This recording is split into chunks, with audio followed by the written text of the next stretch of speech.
Hello friend, आपका स्वागत है हमारे चैनल पे। आज हम लोग जानते हैं तितली के बारे में कुछ बेसिक सी बातें। इससे पहले आप पहली बार चैनल पे आए हैं, चैनल को सब्सक्राइब कर ले।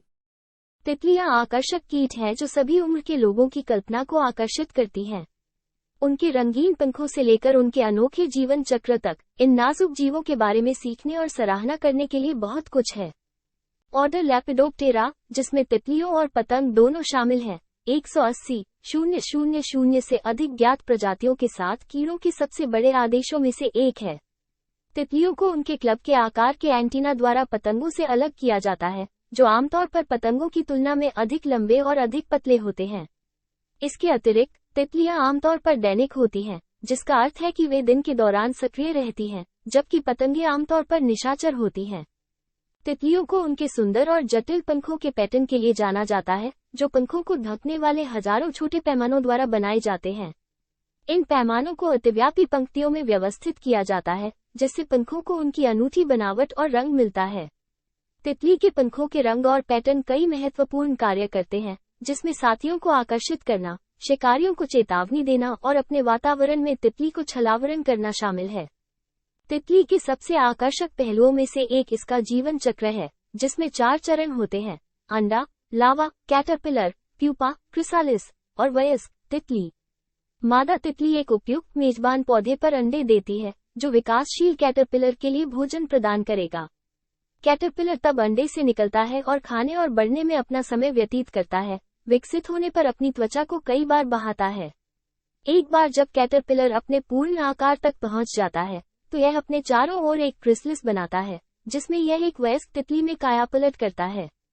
इसके बाद तितली क्रिसलिस से गीले और टूटे हुए पंखों के साथ निकलती है और अपने पंखों में तरल पंप करने में कई घंटे लगाती है, जब तक कि वे पूरी तरह से विस्तारित और सूख नहीं जाते।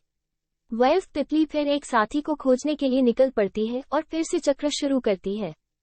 तितलियां महत्वपूर्ण परागणक हैं। पराग को एक पौधे से दूसरे पौधे में स्थानांतरित करने में मदद करती हैं। तितलियों की कई प्रजातियां कुछ पौधों के साथ सह विकसित हुई हैं और भोजन और आवास के लिए उन पर निर्भर हैं। तितलियों की कुछ प्रजातियां पर्यावरणीय स्वास्थ्य के महत्वपूर्ण संकेतक भी हैं, क्योंकि वे अपने आवास में परिवर्तन के प्रति संवेदनशील हैं और जनसंख्या में गिरावट बड़े पारिस्थितिक मुद्दों का संकेत दे सकती है। दुर्भाग्य से तितलियों की कई प्रजातियों को निवास स्थान के नुकसान, जलवायु परिवर्तन और अन्य मानवीय गतिविधियों से खतरा है। कीटनाशक और अन्य रसायन भी तितलियों के लिए हानिकारक हो सकते हैं, क्योंकि वे अपने प्रजनन चक्र को बाधित कर सकते हैं और उन पौधों को मार सकते हैं जिन पर वे भोजन के लिए निर्भर हैं। संरक्षण के प्रयास, जैसे तितली उद्यानों का रोपण और संरक्षित आवासों का निर्माण, तितलियों की आबादी का समर्थन करने और भविष्य की पीढ़ियों के आनंद के लिए उनके अस्तित्व को सुनिश्चित करने में मदद कर सकते हैं। अपने पारिस्थितिक महत्व के अलावा तितलियां अपनी सुंदरता के लिए भी प्रिय हैं और अक्सर कला और फोटोग्राफी का विषय होती हैं। उनके जटिल पंख पैटर्न और जीवंत रंग उन्हें टैव, गहने और व्यक्तिगत सजावट के अन्य रूपों के लिए एक लोकप्रिय विकल्प बनाते हैं।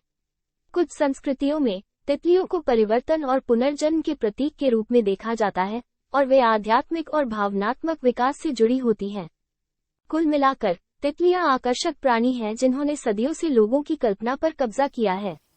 उनके अनूठे जीवन चक्र से लेकर उनके पारिस्थितिक महत्व तक इन नाजुक कीड़ों की सराहना करने और उनके बारे में जानने के लिए बहुत कुछ है। संरक्षण के प्रयासों का समर्थन करके और उनके आवासों की रक्षा के लिए कदम उठाकर हम ये सुनिश्चित करने में मदद कर सकते हैं कि आने वाली पीढ़ियां तितलियों की सुंदरता और आश्चर्य से प्रेरित होती रहेंगी। और मजेदार वीडियो देखने के लिए लाइक और सब्सक्राइब जरूर कर ले।